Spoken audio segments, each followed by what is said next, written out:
Welcome to this live chat facility tutorial. We have had a lot of questions recently about the chat facility and how to use it, so let's get into the video. The chat facility is built with students in mind, with a tool that doesn't need to be parent or teacher led. Each of our pages are linked to the person behind the broadcast, even after it's finished, so you can always ask your questions and get a response about the broadcast. So, let's have a look at how to use the chat facility. To use the chat facility, the first thing to do is to type your comment or question into the chat box.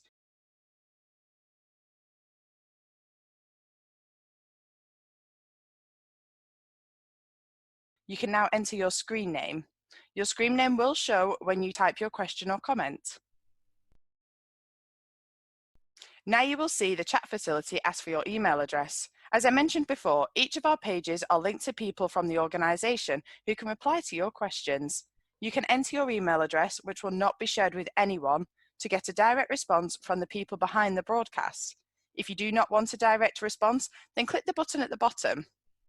People behind the broadcast can still respond to you if you don't provide your email address. This just means you may have to come back to the page to check the response. You can now speak to the people behind the broadcast and ask any questions you may have, or check out our partner pages to see the companies we work with who you can speak to right now about their current vacancies. You can also check out our careers page, which connects you to employers. Our live chat service is linked 24/7 to employers from a wide range of sectors, all waiting to hear from you. You can leave a question about how to produce a professional CV or how to prepare for interviews, anything work related, and one of our businesses will respond to you directly. You can also access a wide variety of live interactive broadcasts and video on demand with the live chat support on all pages. Now, this bit is for the parents, guardians, and teachers. The best bit about the live chat facility is that it is completely moderated, so you don't need to worry if your young person leaves a silly comment, as it will only show on their screen and no one else's. Another great thing about the chat facility is that it is GDPR protected, so no information is shared with anyone else. We will protect all email addresses and will never share personal information of the young people. If you have any questions about the chat facility or the Learn Live channel, please use the email us icon at the top of the page. Thank you, stay safe and stay tuned.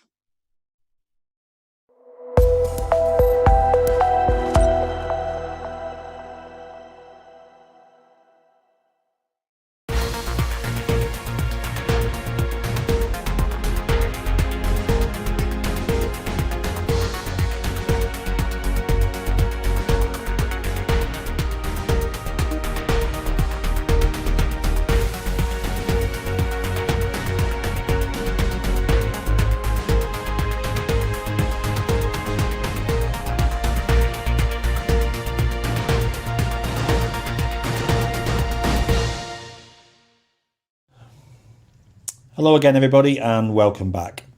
This afternoon we're going to think about the interior of your building and how it might look. Heriot-Watt University experts are going to take you through some key ideas to help you create a mood board. Now this is your last broadcast before Friday morning. Tomorrow you'll be spending the day putting all your ideas together to create a 3D model. Now again, experts are on hand after the broadcast to answer your questions, so don't forget to continue to use the live chat facility next to the video player.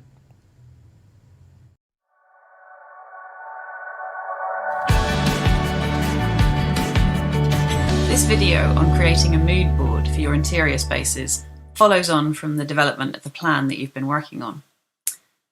Once you've got a fair idea of the plan, you need to focus on what the spaces are like inside. And that includes thinking about furniture and layouts, but also about the position of lights, the size or heights of windows. the way that people move around the space, and particularly now thinking about materials, textures, and colour. These things are all communicated best by trying to select a collection of samples and put them together.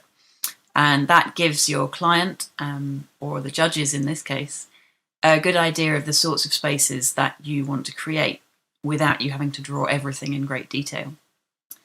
So we're looking here for you to collect a series of images, colours, or textures, or materials, which help us to understand what you want it to be like inside that space. I'm not an expert at this. I'm going to hand over to someone who is. Alison Hamilton Pride is an assistant professor at Heriot-Watt University, and she's an interior and environmental designer, and she'll be able to help you with creating a mood board.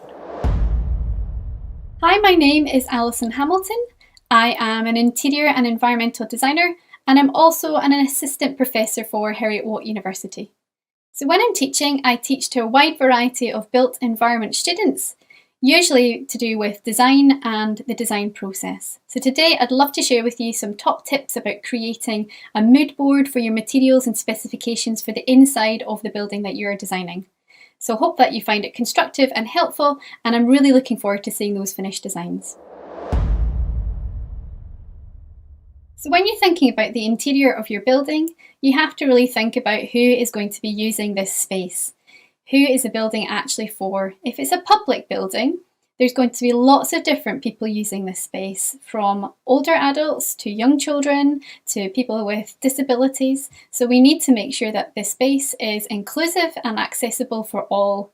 And we need to make sure we're doing that when we're selecting our materials and specifications. So think about these carefully, the types of seating, the furniture that you use, the floor coverings, the wall colours, and any sort of lighting specifications that you might have within the space. Make sure that it's appropriate for the people that it will be using for its purpose. So there are two different types of mood board that you could create. You could create a paper mood board, so an actual sort of physical one. So you would need a piece of paper or a piece of card, and if you have some glue, that would be really helpful, and a pair of scissors. And if you have any of these sort of colour swatches lying around the house, those are also a really great thing to have, to use, to put on the mood board. This gives us an idea of the types of colours that you might want to put on. And also if you have any sort of magazines around as well, some with photographs that you could cut out, that would really help to build the mood board. And also if you have any little scraps of materials or old clothing that is no longer being used, you could use these to sort of cut up little swatches, and you could stick them onto the mood board as well. If you don't want to create an actual physical mood board, we could look at creating a digital mood board. So I love using digital mood boards, and there's lots of different apps, online softwares that you can actually use to keep a record of your mood board. So we could look at that as well.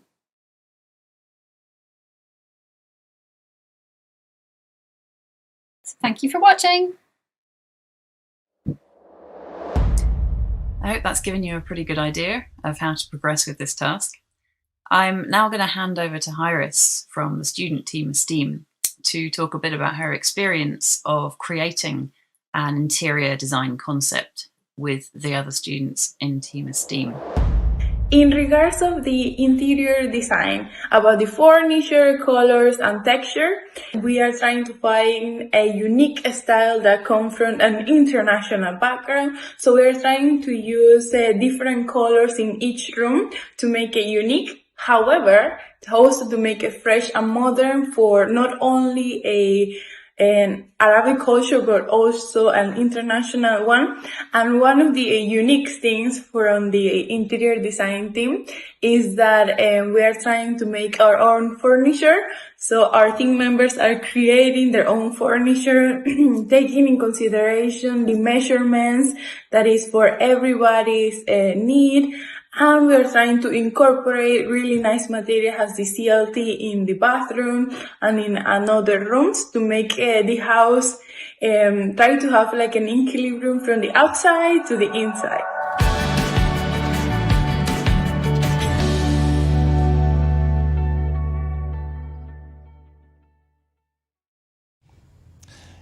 So we hope you enjoyed day 3 of Learning in Lockdown. Don't forget to use the live chat facility to ask your questions and check out the resources tab for more information. Now we'll see you Friday back here on the Learn Live channel for our final broadcast of the week starting at 10 a.m. And remember, you can catch up on any of the videos by scrolling down to the bottom of this page where they're all available for you to watch on demand. In the meantime, take care and stay safe.